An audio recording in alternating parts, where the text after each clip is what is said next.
Happy Sunday, guys. It's been a long week, I'm sure. A lot of families are starting to get ready for Thanksgiving holiday. So I wanted to reach out to you guys. Initially, I was going to talk about our three dragons that we needed to face each and every week just to improve our lives. But to be honest, I was sitting down, I watched the movie today, Ford versus Ferrari. Fantastic film, very good with history and stuff like that. And I was just getting things around, and my son kind of looked at me. He says, "Why don't you talk about the movie on your Facebook post?" And not only on Facebook, but through my YouTube, because he knew I was going to be posting today. And I was like, well, to be honest, I can take three good takeaways from this film, kind of related to where we're going with our journey, and just look at it a little different.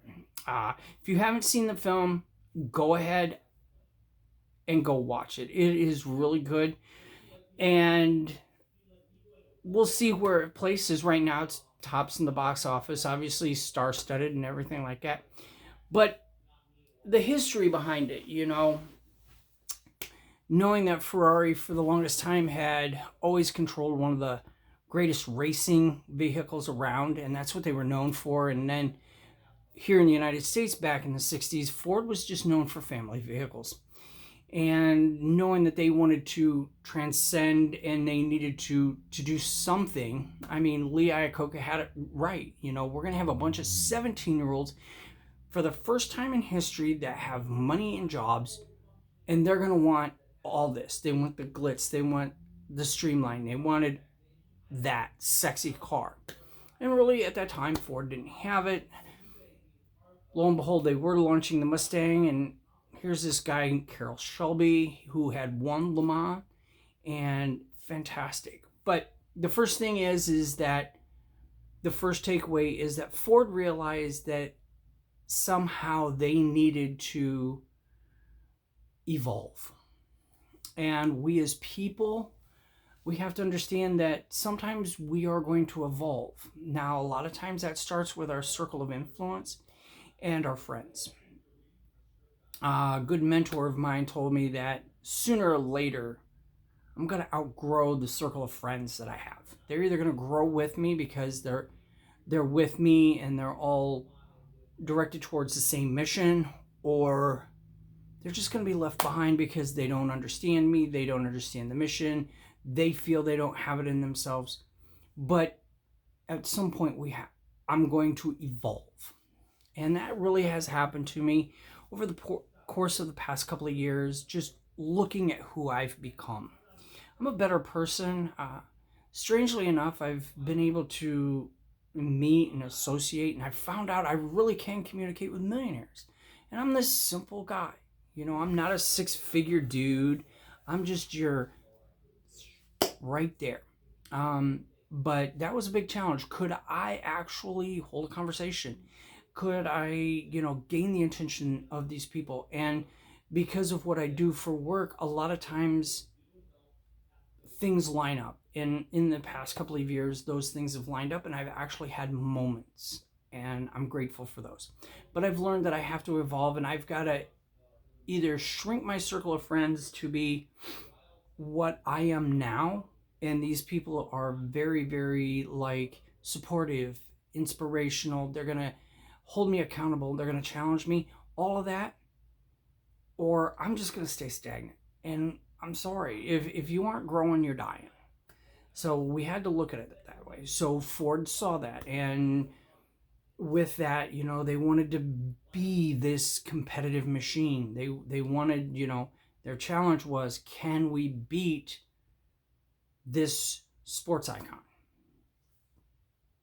So they talked to a guy by the name of Carroll Shelby, who one was building cars, but two had done what they wanted done. And like he said, you can build the greatest car, but if you don't got the driver in there that can do the job, you've got a problem.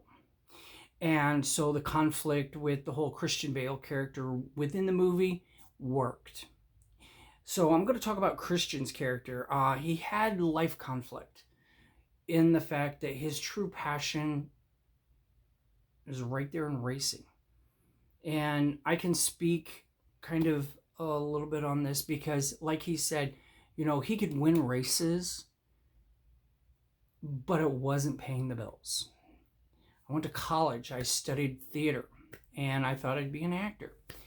Well, I kind of had to understand that I'm not super prolific. I am not standoutish and everything like that. I don't have that it factor. So as an actor, it's really not going to pay a whole lot. I have friends of mine who are actors. They're making it work, and I commend them for that. But at the time that I was looking at acting as a career, I was becoming a dad, and I had to make life choices.